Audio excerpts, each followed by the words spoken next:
বাবা মা দুজনেই ঠিক বলেছে। কুহু সত্যিই খুব ভালো। আমি ওকে ভুল বুঝে ওর সঙ্গে অন্যায় করেছি।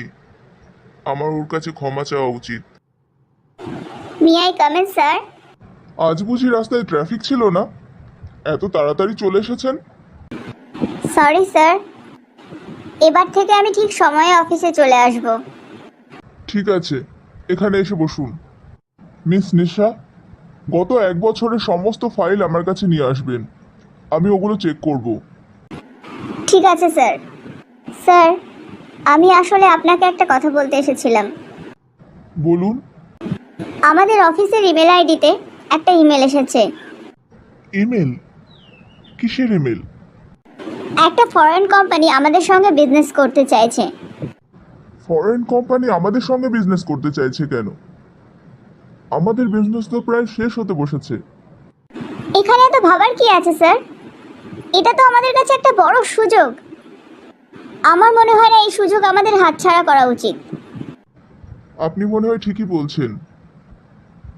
এক কাজ করুন, আপনি ওনাদের ইমেল করে দিন। আমরা ওনাদের সঙ্গে বিজনেস করতে রাজি আছি। ওকে স্যার, আমি এক্ষুনি ইমেল করে দিচ্ছি। আজকে খুব মজা হয়েছে তাই না মা? এবার থেকে আমি তোমার সঙ্গেই শপিংয়ে যাব।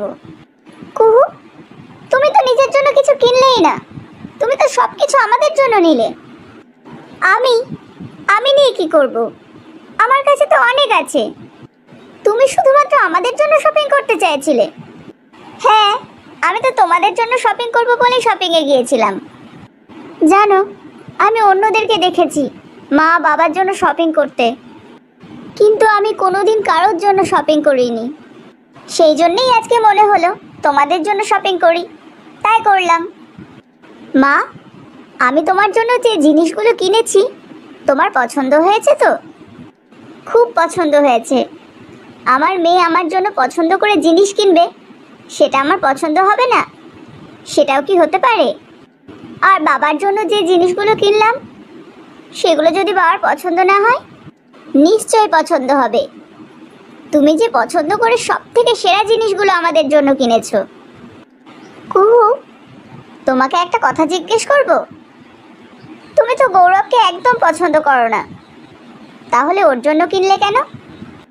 ওর যদি তোমাদের জিনিসগুলো দেখে হিংসে হয়, তাই তো ওর জন্যও কিনে নিলাম। আর একই বাড়িতে একসঙ্গে থাকছি, শপিংয়ে গেলাম, ওর জন্য কিছু না নিয়ে আসলে খারাপ দেখায়, সেই জন্যই নিয়েছি। তাছাড়া আর অন্য কিছু না, তাই তো? অন্য কিছু? অন্য কিছু আবার কি হবে? অন্য কিছু বলতে, ও তো তোমার হাজবেন্ড।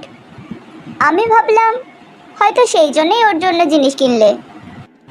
আমি ওকে একটু হাজবেন্ড বলে মানি না, ও খুব বাজে। তাহলে ওকে বিয়ে করলে কেন? আমি বাবার সাহায্য করব বলে ওকে বিয়ে করেছি। বাবার সমস্ত প্রবলেম মিটে গেলে আমি ওকে ছেড়ে চলে যাব।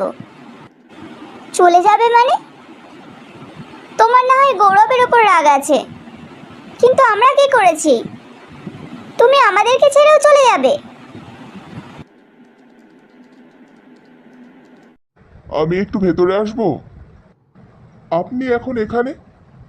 কিছু দরকার আছে? হ্যাঁ স্যার, দরকার আছে। আমি আসলে তোমার কাছে ক্ষমা চাইতে এসেছি। ক্ষমা চাইতে এসেছেন? আমার কাছে? কিসের জন্য? তুমি যে এইভাবে বিজনেসটাকে সামলাচ্ছ, আমি ভাবতে পারিনি তুমি সেটা পারবে। সেই জন্যই সেদিন তোমার সঙ্গে ওইভাবে কথা বলেছিলাম। আমি সেসব কিছু মনে রাখিনি। এই বিজনেসটাকে বাঁচানোর জন্য আমার আপনাদেরও সহযোগিতা লাগবে। আপনারা যদি আমার পাশে থাকেন, তাহলে আমি এই বিজনেসটাকে কোনো মতেই হারতে দেব না।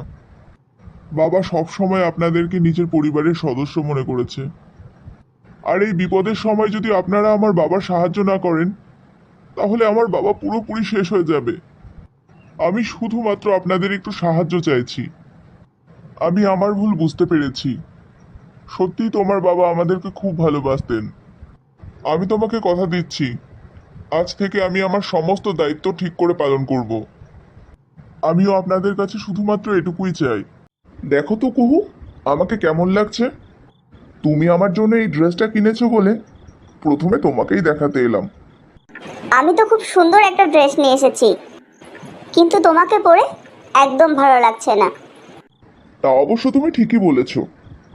এত খারাপ একটা মানুষ যেরকম পোশাকে পড়ুক না কেন, তাকে কোনোদিনই ভালো লাগে না। ইউ আর রাইট, তুমি একদম ঠিক বলেছ। তুমি যত ভালো পোশাকই পরো না কেন, তোমাকে কোনো কিছুতেই কোনোদিন ভালো লাগবে না। কিন্তু তোমাকে আমি যত দেখছি তত আমার ভালো লাগছে। তোমার চেহারা থেকেও তোমার মনটা যে আরো বেশি সুন্দর, সেটা আমি আগে দেখতে পাইনি। আমি এখন বুঝতে পেরেছি কুহু, যে মানুষের ভাগ্য খুব ভালো সেই তোমার মতন মেয়েকে জয় করতে পারে। আমার ভাগ্যটা হয়তো অতটাও ভালো না, সেই জন্যেই আমি তোমাকে চিনতে পারিনি। আজকে হঠাৎ গৌরব ঠাকুরের কি হলো? আমার সঙ্গে এইভাবে কথা বলছে।